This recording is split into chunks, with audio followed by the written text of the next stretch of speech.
Adam, let's maybe talk about Connor McDavid and his absence and what that kind of requires from the rest of the group in order to kind of make up for those minutes. Obviously, you can't replace the best player in the world, but what's the tactics and the mindset heading into this one? Well, it just has to be a group effort. Everybody's got to step up, and if there's that ice time to go around, there's more minutes, and then you look at it as there's opportunity. I guess it's things will change around, the line combinations, the special teams too. So it just has to be a collective effort to try and fill his void.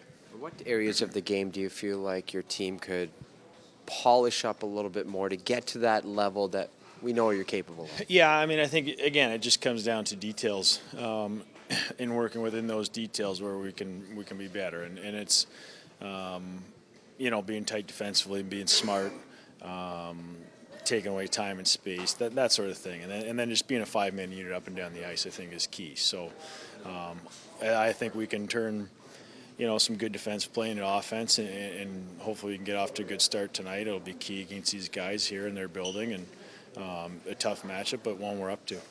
When you look at the advanced stats, obviously the shooting percentage is at the bottom, the goals are at the bottom, but all the expected goals and high danger chances are right up there. Do you feel like this team is right on the cusp? Yeah, that's one of those things. Sometimes they just don't go in, and you can feel it as a player sometimes. Where sometimes it just feels impossible to score. I think for us it's important to not get frustrated, to continue to push and continue to work, because once you get away from that, I think other things can go the other direction quickly. So you just have to stick with it. You got to keep your foot on the gas, keep working, and eventually you just get that turn.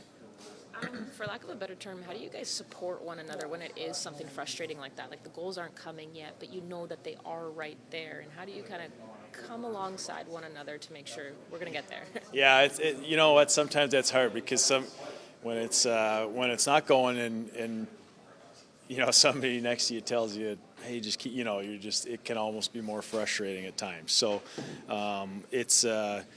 you just got to stick with it. I mean, I think it's as simple as that. That's the bottom line. You have to keep working. You can't start.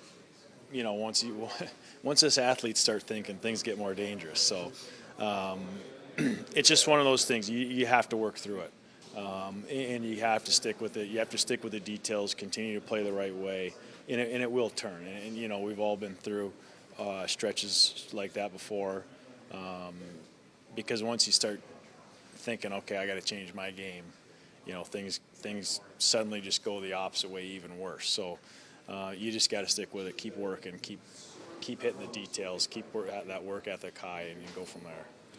It's expected that Noah Philp will make his NHL debut. What did you notice from him in camp? I think his speed.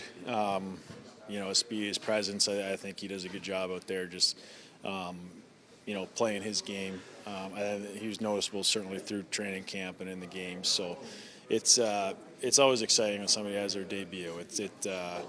I'm sure he's got a lot of emotions going throughout the day, but that's always exciting for a team to be a part of that as well. So we're all looking forward to it, and I'm sure he is as well.